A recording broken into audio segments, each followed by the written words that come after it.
BHU entrance exam crash course. तो total 9 videos हो गए थे, ये वीडियो नंबर 10 है, ठीक है। और इसमें हम लोग मौर्य साम्राज्य के बारे में पढ़ेंगे। पिछले वीडियो में मगध के बारे में पढ़ा गया था, इसमें मौर्य साम्राज्य।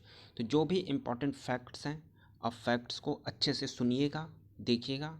यहाँ से क्वेश्चंस आपकी परीक्षा में आने की पूरी संभावना है कि मौर्य साम्राज्य से कम 1 से 2 क्वेश्चंस हों। चलिए, तो पहला ही क्वेश्चन आपसे पूछा जा सकता है, बहुत आसान क्वेश्चन, मौर्य वंश का संस्थापक कौन था? तो मौर्य वंश का संस्थापक चंद्रगुप्त मौर्य था, ये आपको याद कर लेना है, ठीक है। इसको जो है सेंट्रोकोटेटस भी कहा गया है। तो आपसे पूछा जा सकता है सेंट्रोकोटेटस किसे कहा जाता है? तो चंद्रगुप्त मौर्य को। किसने कहा, ये पूछते तो विलियम जोन्स ने कहा था, ठीक है। सेल्यूकस निकेटर को हराया था, चंद्रगुप्त मौर्य ने सेल्यूकस निकेटर को हराया था। कब? 305 ईसा पूर्व में, ठीक है, ईसा पूर्व की बात हो रही है।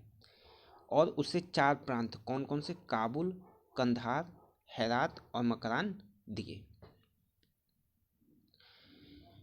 चंद्रगुप्त मौर्य और जो निकेटर था, सेल्यूकस निकेटर, इसमें जो युद्ध हुआ था उसका वर्णन जो है एप्पियनस ने किया था, ठीक है। किसने? एप्पियनस ने। क्वेश्चंस आया हुआ है इसलिए यहाँ पे लिखा गया है एप्पियनस ने।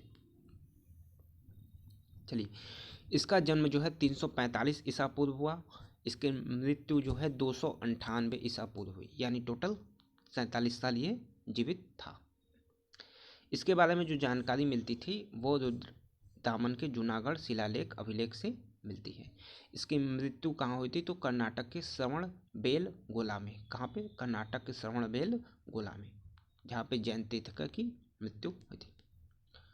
और ये जो है ये जैन धर्म का मानने वाला था। तो इम्पोर्टेंट फैक्ट है, चंद्रगुप्त मौर्य जैन धर्म को मानने वाला था। इसने भद्रबाहु से दीक्षा ली थी। ये क्वेश्चन आया था, मगध की गद्दी पर कब बैठा था? तो 322 ईसा पूर्व ईस्वी में यह मगध पे बैठा, यानी 24 साल टोटल बैठा था। तो 345 में पैदा हुआ और 322 ईस्वी में यह मगध की गद्दी पे बैठ गया था। देखिए, ये फैक्ट्स चंद्रगुप्त मौर्य के बारे में जान लीजिए, बहुत इंपॉर्टेंट नहीं है, फिर भी आप लोग जान लीजिए। ये जो है सोने की पालकी पे चलते थे, अंगरक्षक पेड़ लेकर चलते थे, ठीक है। जब भी ये हाथी से सवार होकर जाते, इनके आगे पीछे जो अंगरक्षक थे ये पेड़ लेके चलते थे। और उस पेड़ पे जो है तोतों का झुंड होता था, तोतों का झुंड होता था। 2 रात एक कमरे में नहीं सोते थे चंद्रगुप्त मौर्य, और यह जो है सिकंदर के समकालीन थे, ठीक है। कला में पाषाण का प्रयोग भी चंद्रगुप्त मौर्य के द्वारा किया गया। इन्होंने मुद्रा जो है चलाई थी, वो थी पंचमार्क अहाता सिक्का। पंचमार्क अहाता सिक्का चंद्रगुप्त मौर्य ने, ठीक है। इसके बाद मगध की गद्दी पे बैठता है बिंदुसार। देखिए, एक बिंदुसार और एक बिंदु,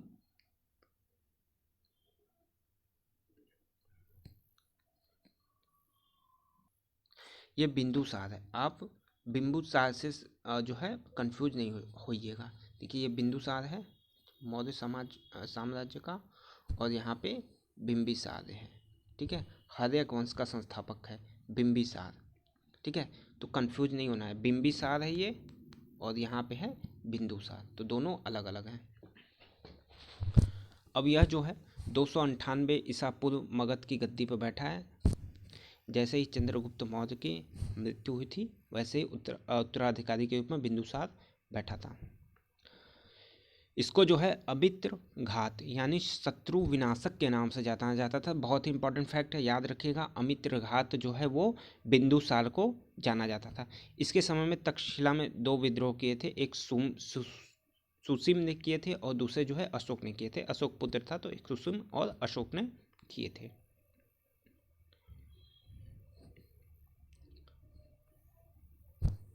इसको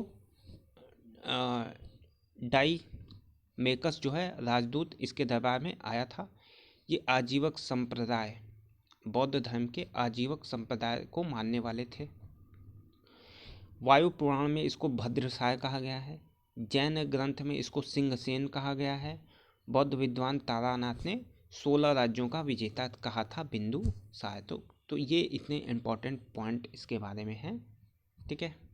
तो मेन है अमित्र घात किसको बोला जाता है, तो बिंदुसार को। आ जाता है अशोक, बहुत ही इम्पोर्टेंट पॉइंट है। जितने बार भी क्वेश्चन पूछे गए हैं 80 से 90% चांसेस हैं कि अशोक से क्वेश्चन आ जाए। देखिए, पहला फैक्ट तो है इसके काल में तृतीय बौद्ध संगति जो है पाटलिपुत्र में आयोजित की गई थी। तीसरी सदी यानी 269 269 ईसा पूर्व में मगध की गद्दी पर बैठा था। पुत्र महेंद्र पुत्री संघ मित्रा को श्रीलंका भेजा था बौद्ध धर्म के प्रचार प्रसार के लिए।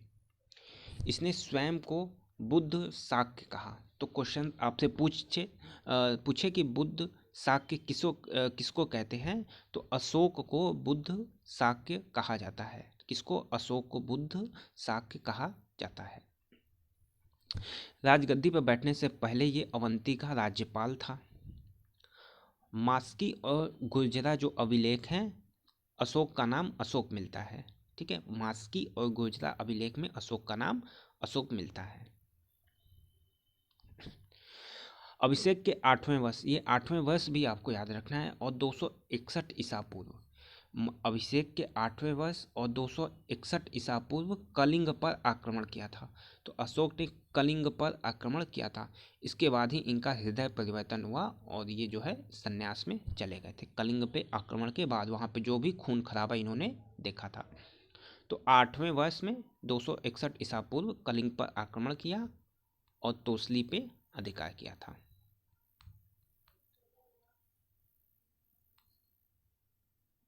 ठीक है, तोसली पर अधिकार। 7वें वर्ष इन्होंने कश्मीर जीता था। उपगुप्त नामक बौद्ध भिक्षु ने अशोक को बौद्ध धर्म की शिक्षा दी थी। किसने? उपगुप्त ने। आजीविकों को रहने के लिए बराबर की पहाड़ियों में 4 गुफाएं बनाई थी। और ये बराबर की पहाड़ियां कहाँ हैं? तो गया जिले में है, ठीक है। बिहार के गया जिले में बराबर की पहाड़ियां किसने बनवाई थी? अशोक ने। इसका नाम क्या था जो 4 गुफाएं थी? कर्ज, चुपार, सुदामा, विश्व, झोपड़ी। तो आपसे ये पूछ भी दे नाम लेके क्या है, तो ये 4 गुफाएं हैं। किसने बनवाई थी? अशोक ने बनवाई थी। इनका जो शिलालेख है उसमें ब्राह्मी, खरोष्ठी, ग्रीक और अरबाइक, इन 4 लिपियों का जो है 4 लिपियां में इनके शिलालेख लिखे गए हैं। अरबाइक लिपि के शिलालेख अफगानिस्तान से प्राप्त होते हैं, खरोष्ठी उत्तर पश्चिम पाकिस्तान और ब्राह्मी जो है भारत से। देखिए, राज्याभिषेक के 10वें वर्ष अशोक ने बौद्ध गया की यात्रा की, जो पहली धर्म यात्रा थी। तो पहली धर्म यात्रा अशोक की कौन सी थी? गया की यात्रा, अभिषेक के 10वें वर्ष। 14वें वर्ष में नेपाल के निगाली सादर कपिल मुनि स्तूप का आकार जो है वो दुगना किया गया। तो ये बहुत इंपॉर्टेंट फैक्ट्स आपके लिए नहीं है। अशोक के समय मौर्य साम्राज्य में प्रांतों की संख्या कितनी थी? 5 थी। इंपॉर्टेंट पॉइंट, कितने प्रांत थे? 5। इनको जो है चक्र कहते थे। क्या कहते थे? चक्र कहते थे, ठीक है। 20वें लुम्बिनी शिलालेख में इन्होंने कर को घटा के 1/8 कर दिया गया था, ऐसा वहां पे लिखा गया है। प्रशासन की सबसे छोटी इकाई ग्राम थी। प्रशासकों में सबसे छोटा गोप था। गोप क्या था? तो 10 ग्रामों का शासन। तो गोप क्या था? 10 ग्रामों का शासन, गोप। गुप्तचर विभाग यानी महामात्र सर्प जो है नामक अमात्य के अधीन था। अर्थशास्त्र में शेष अधिकारी कौन था? तो इसको कहते थे तीर्थ, महामात्र भी कहते थे। चर जो है वो जासूस को कहते थे, चर जासूस। सरकारी भूमि सीता भूमि कहलाती थी। बिन वर्षा अच्छी खेती वाली भूमि अदेव मात्रक कहलाती थी। स्वतंत्र वैश्यावृत्ति करने वाली महिला रूप जीवा कहलाती थी। जनपदी न्यायाधीश कौन होते थे? राजुक। कौन होते थे? राजुक। तो इम्पोर्टेंट पॉइंट है, जनपदीय न्यायाधीश राजुक। गुप्तचर गुण पुरुष, भ्रमण कार्य करने वाले गुप्तचर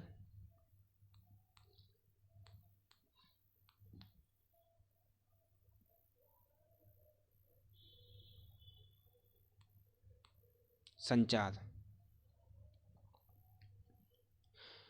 सारनाथ स्तंभ का निर्माण किसने कराया था? अशोक ने। बहुत इंपॉर्टेंट पॉइंट है, याद कर लीजिएगा। सारनाथ स्तंभ निर्माण अशोक। दाईं से बाईं लिखी जाती है खरोष्टी। जेम्स प्रिंसेप ने पहली बार पढ़ा था खरोष्टी लिपि को, ये दाएं से बाएं लिखा जाता है। मार्ग निर्माण का अधिकारी एग्रनोगोई। एग्रनोगोई मार्ग निर्माण का अधिकारी। भाग और बलि जो है वो राजस्व के स्रोत होते थे। भाग भूमि कर, बलि धार्मिक कर। बगीचों से प्राप्त होने वाली आय को सेतु कहते थे। मौर्य शासन 137 वर्षों तक चला था। गांधार शिलालेख द्विभाषी द्विलिपि में है, अरवाइक और ग्रीक में। अंतिम शासक कौन था? तो बृहदत्त जो है वो अंतिम शासक था। कौन था?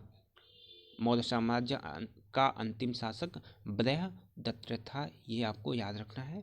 इसकी हत्या जो है पुष्यमित्र शुंग ने की थी 185 ईसा पूर्व।